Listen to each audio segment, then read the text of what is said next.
예, 이번 시간에는 지난 시간의 개념 정리에 이어서 문제풀이를 하도록 하겠습니다.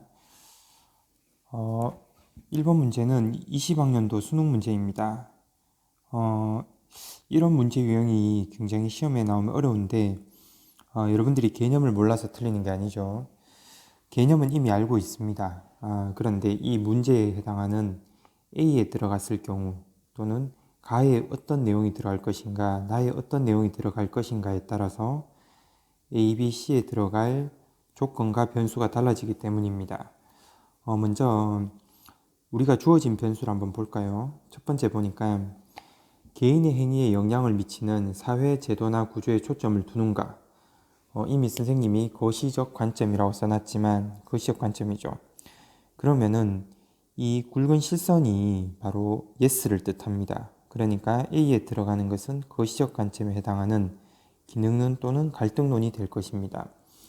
그러면은 자동으로 A에 들어가지 않는 no라고 표시된 가는 뭐가 되겠습니까? 예, 바로 상징적 상호작용론이 되겠죠. 가에는 상징적 상호작용론이 들어가야 됩니다.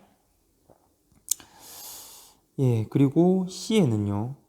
여기에 초점을 두는가, 사회 제도나 구조에 초점을 두는가라고 했는데 no라고 되어 있죠. 아니오니까 C에도 역시 상징적 상호작용론에 해당하는 내용이 들어가면 되겠습니다.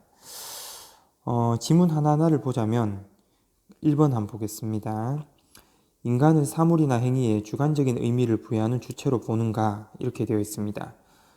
이미 우리가 앞에서 내용 정리할 때 했지만 사물이나 행위에 주관적인 의미를 부여한다. 바로 우리가 뭐라고 얘기했습니까? 상황정의라고 했죠. 상황정의를 하는 것은 바로 인간을 능동적으로 보는 것이니까 미시적 관점에 해당하는 상징적 상호작용론에 들어갑니다. 2번을 한번 보겠습니다. 사회는 스스로 균형을 유지하려는 속성을 지닌다고 보는가? 요걸 우리가 뭐라고 얘기하냐니까 항상성이라고 하죠. 항상성입니다. 이러한 항상성이 있는가? 바로 기능론에 해당하는 거겠죠. 그래서 2번은 요 문장은 기능론에 해당합니다. 여러분들이 뒤에 해당하는 내용들은 여러분들이 개별적으로 한번 풀어보기 바랍니다. 문제 푸는 스킬에 해당하니까요. 3번에 보니까 사회적 기소가치를 둘러싼 집단 간 대립 관계에 주목하는가? 사회적 기소가치를 둘러싼 집단 간 대립에 주목한다고 했습니다. 조화와 균형과 안정이 아닌 대립이라고 했으니까 바로 뭡니까? 갈등론이겠죠. 그 다음에 4번에 행위자의 능동적, 자율적 측면, 행위자의 능동적, 자율적 측면까지는 뭡니까? 상징적 상호작용론. 이것을 간과한다니까 뭡니까? 간과하는 거니까 무시하는 거죠. 거시적 관점에 해당하는 기능론, 갈등론이 되겠습니다. 간과한다까지 하면은 5번에 보면은 사회에는 어느 시점에나 구조적 모순이 내재되어 있다. 구조적 모순이 내재되어 있다까지라고 본다면 바로 갈등론이겠죠. 어느 사회에나 구조적 모순이 있다라고 하는 거니까. 기득권층의 이익을 대변하는 논리, 바로 뭡니까? 기능론이죠. 이렇게 비판을 받는다라고 했습니다. 예, 나머지 내용은 문제 푸는 스킬이니까 여러분들이 이렇게 직접 집어넣어 보면 되겠습니다. 3번을 보니까 역시 모의평가, 작년도 모의평가 문제입니다. 이 문제는 문제 유형 자체가 굉장히 신선하죠. 이런 문제 유형이 그동안 없었는데 카드에 해당하는 점수를 뭐 뽑아서 몇 점을 부여하고 그걸 통해서 최대로 얻을 수 있는 점수는 몇 점인가 뭐 그러한 문제입니다. 일단 각 카드에 해당하는 카드의 내용이 어떠한 관점에 해당하는가만 한번 살펴보겠습니다. 카드 1번에 사회 문제의 발생 원인을 설명할 수 있다. 예, 세 가지 다 해당하죠. 기능론, 갈등론, 상징적 상호작용론. 그 다음에 카드 2번에 대립과 갈등을 사회구조의 필연적 속성으로 본다. 여기서 중요한 말이 필연적이라는 거죠. 대립과 갈등이 필연적, 꼭 나타나는, 반드시 나타나는 속성이다. 기능론에서는 대립과 갈등을 굉장히 부정적으로 본다고 했죠. 그 다음에 상징적 상호작용론에서는 대립과 갈등을 다룰 수도 있습니다. 하지만 그것이 필연적 속성은 아니죠. 개인과 개인의 관계에서 개인의 자율적인 판단에서 나타나는 것입니다. 굉장히 상대적인 개념이죠. 그러니까 필연적 속성으로 보는 것은 갈등론입니다.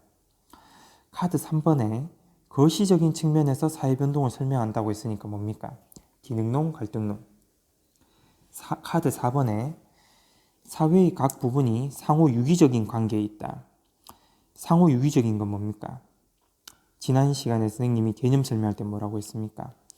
사회 구조를 이루고 있는 각 기능들이 서로 상호 의존적으로 연관성을 갖고 있다라고 보는 거죠. 그러니까 바로 기능론에 해당하게 됩니다. 카드 5번에 개인들이 구성해내는 주관적 생활 세계를 중시한다.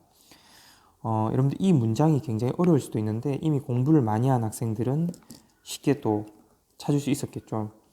개인들이 스스로 구성해내는 겁니다. 자기가 직접 만들어내는 주관적인 생활 세계. 아, 내가 살아가는 삶의 세계는 이런 거야 라고 스스로 구성하는 겁니다. 개인의 자율적이고 능동적인 측면을 중시하는 거죠. 상징적 상호작용론입니다.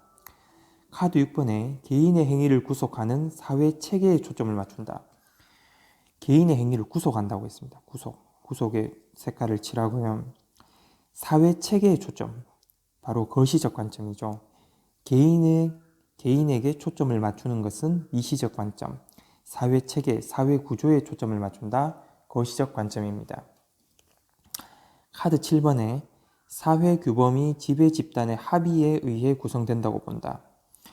그러니까 우리가 지키고 따라야 할 법과 제도와 이런 것들이 지배 집단, 그러니까 합의라는 것 자체는 기능론에서 강조하는 건데 누구의 합의입니까? 지배 집단의 합의죠. 지배 집단의 합의니까 뭡니까? 바로 갈등론에서 주장하는 거죠. 그들에게만 유리하게 사회 규범이 형성되어 있다. 이렇게 보는 것입니다. 자, 카드 3장의 조합으로 얻을 수 있는 최소 점수는 몇 점이냐? 여기에서 카드 1번처럼 3개에 해당하면 3점, 1개에 해당하면 1점, 2개에 해당하면 2점 이런 식으로 점수를 부여하는 겁니다. 최소 점수는 카드 4번과 5번과 7번을 더하면 2번을 더하면 이렇게 해서 3장으로 할 수 있는 것은 3점이죠. 2번에 카드 3장의 조합으로 얻을 수 있는 최대 점수는 8점이다 했는데 카드 1번이 3점, 카드 3번이 2점, 카드 6번이 2점 3장으로 조합할 수 있는 최대 점수는 합이 7점입니다.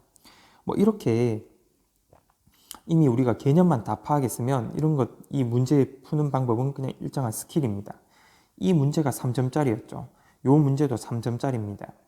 난이도 있는 문제는 개념만 확인하게 되면은 나머지는 문제 푸는 스킬에 해당하기 때문에 여러분들이 유사한 문제를 몇 가지만 풀어보면 쉽게 풀 수 있을 거라 생각됩니다.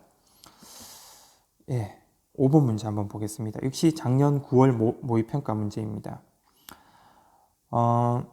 그림은 역시 기능론, 갈등론, 상징적 상호작용론 중 하나를 고르는 것인데 개인의 행위보다 사회 구조를 강조하는가?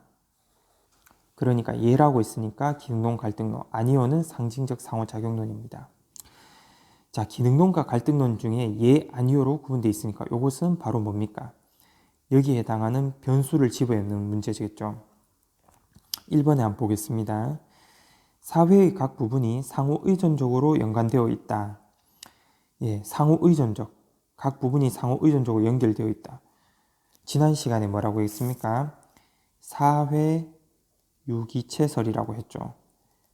우리 사회도 우리 신체처럼 유기체로 볼 수 있다. 그래서 한 곳이 고장나면은 다른 곳에 영향을 미친다. 이렇게 얘기했죠. 기능론입니다. 2번에 사회적으로 공유된 가치와 합의를 중요시 하는가? 기능론이죠. 사회적으로. 이 가치와 합의가 일부 계층에서 일부 지배계급만 공유하는가? 이렇게 보면은 갈등론이 됩니다. 일단 이 지문에서는 기능론이고요. 인간을 자율성을 지닌 능동적 존재로 본다. 상징적 상호작용론이죠. 사회 구조를 지배와 피지배의 관계로 설명하는가? 갈등론입니다. 그러니까 갈등론 학자인 마르크스는 사회를 이분법적으로 본다고 했습니다. 지배와 피지배, 그 다음에 자본가와 노동자, 억압과 예를 들면은 착취와 뭐 저항 이런 식으로 무조건 이분법적입니다. 집단 간의 대립을 균형 회복을 위한 일시적 과정으로 본다. 이 지문이 굉장히 중요한데요. 여러분들이 문제를 풀 때 대립이란 요 핵심 단어에만 집중해서 보면 갈등론이다 하고 빨리 풀고 넘어가면 틀리겠죠. 대립조차도 무엇입니까? 균형을 회복하기 위한 일시적인 과정이다. 그래서 기능론에서는 사회 문제도 일시적인 문제로 보고 있습니다. 왜? 언젠가는 조화와 균형을 이루어서 사회 구조가 안정화될 것이라고 보거든요. 사회 구조가 잘못된 게 없습니다. 기능론에서는. 거기에서 발생하는 대립이나 문제도 역시 균형을 찾기 위한 하나의 과정으로 보다 보니까 기능론이고요. 이게 갈등론이 되려면 대립이 어떻다고 해야 됩니까? 항상 일어나는 과정이다. 항상 일어나는 과정이다. 필연적이다. 만연해 있다. 이렇게 봐야 되겠죠.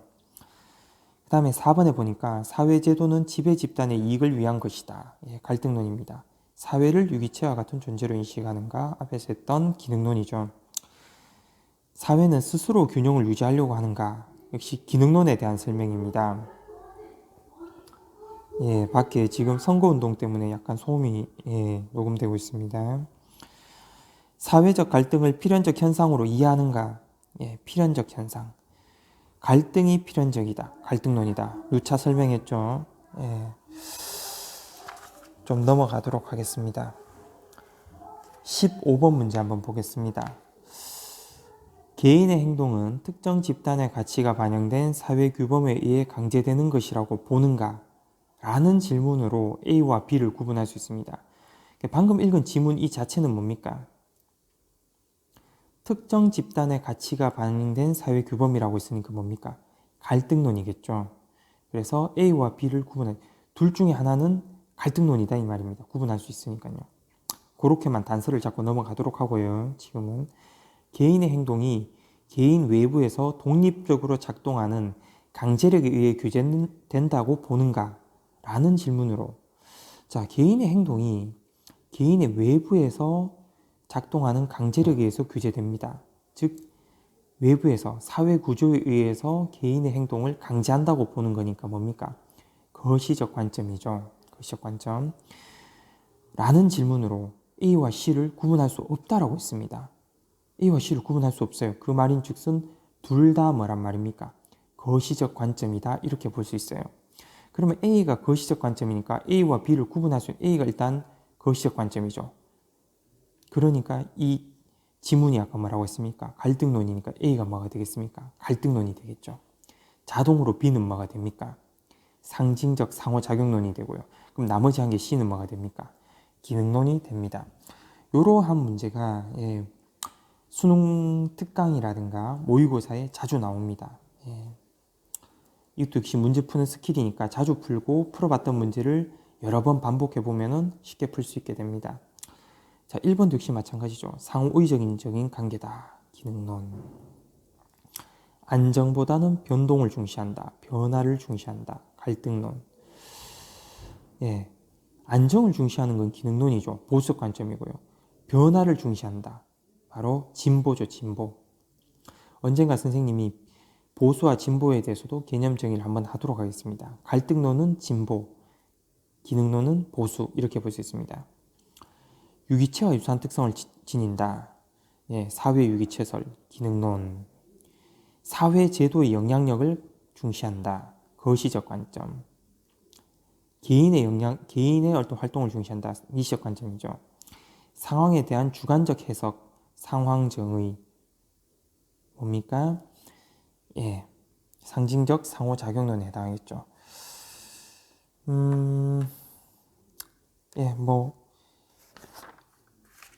그 다음에 자, 목이 좀 아픈데 17번 문제 한번 보겠습니다. 자, 17번 문제만 보고 이번 차시를 마치도록 하겠습니다. 세대 갈등의 원인에 대해서 한번 물어보자. 갑을 보니까 기성세대는 자신의 지식과 경험을 전수하고, 기성세대가요, 젊은 세대는 이것을 배우면서 새로운 아이디어를 제공하는 역할을 맡고 있다. 그런데 급격한 사회 변동으로 인해 이러한 역할 수행 체계가 무너지고 구성원 간 상호 의존성이 약화되면서 세대 갈등이 나타난다. 원래는 세대 갈등이라는 게 없었단 말이죠. 기성세대와 어떤 젊은 세대 간에 조화와 균형을 잘 이루고 있었습니다. 그런데 급격한 사회 변동, 즉 이 변동이 문제라는 거죠. 변동으로 인해서 역할 수행 체계라는 기능이 무너졌습니다. 그러므로 인해 의존성이 약화되면서 세대 갈등, 즉 사회 문제가 나타났다라는 거죠. 바로 기능론에 해당합니다.